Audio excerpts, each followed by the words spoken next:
За тэгээд одоо та бүхэнд сайтын бүтцтэй ерөөдөө тайлбарлажээ. За таны оруулсан бараа бүтээгдэхүүн тоо энд байх юм. За танд хэрэглэгчид гомдол санал хүсэлт ирүүлсэн бол энэ дээр ороод ирнэ. Энэ дээр мөн таны дэлгүүрийг одоо хичнээн худалдаа авах гэж одоо дагж байгаа гэдэг нь энэ дээр бас харагдах юм байгаа. За хэдэн захиалга орж энэ дээр харагдана. Нийт хэд борлуулалтын дүн энэ дээр харагдах юм байгаа шүү. Энэ хэсэгт харагдана.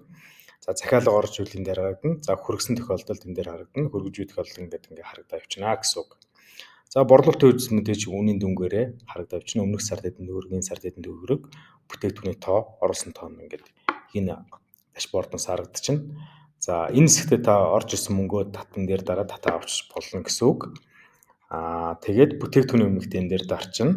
За дэлгүүрийн тохиргоогоо та энэ дээр ороод шинжилгээ явуучих боломжтой гэсэн үг.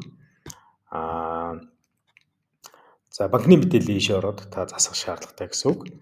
За тэгээ хяналтын самбар байгаа баруун зүгт. За тэгээд энэ дээр болохоор бараа бүтээгдэхүүн нэмэх гэдэг нь болохоор уламжлалт бараа бүтээгдэхүүнийг нэмнэ.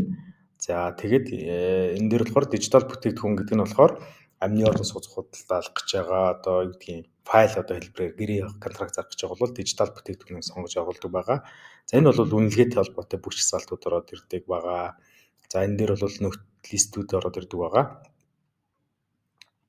За энэ дээр таны одоо аплод хийсэн файлууд орж ирнэ. За үйлчлэгний багцуудыг энэ дээр орж энэ дээр бас ороод ирдэг байгаа. Тэгэхээр та эндээс аль багцыг идэвхжүүлсэн байна нэ дээрээ одоо аль багцыг идэвхжүүлэх үү гэдэг нь энэ дээр ороод ирнэ.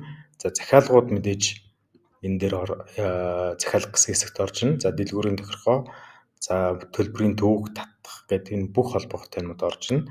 За хэрэглэгч тань руу чат хийж байгаа бичсэн бол энэ чат гэсэн хэсэг рүү орж ирдэг байгаа. За асуулт хариултууд мөн комментууд энэ дээр энэ асуулт хариулт гэсэн хэсэгтэй холбогдно.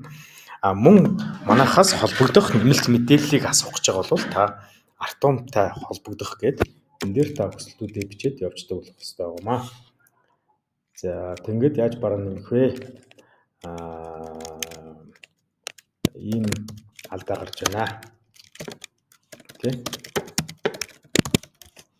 Тест алдаа гарч байна гэд. Тэгээд хэрвээ ийм алдаа гарч ивэл бидний лөө одоо энийг хавсаргаад явуулахад манай Артомын одоо ажилчид энийг хараа байж байгаа. Тэгээд энийхэн дагуу хариулт өгөөд ийм алдаа гарсан юм байна. Энийг ингээд засчаа гэдэг байдлаар засаад оруулцдаг байгаа.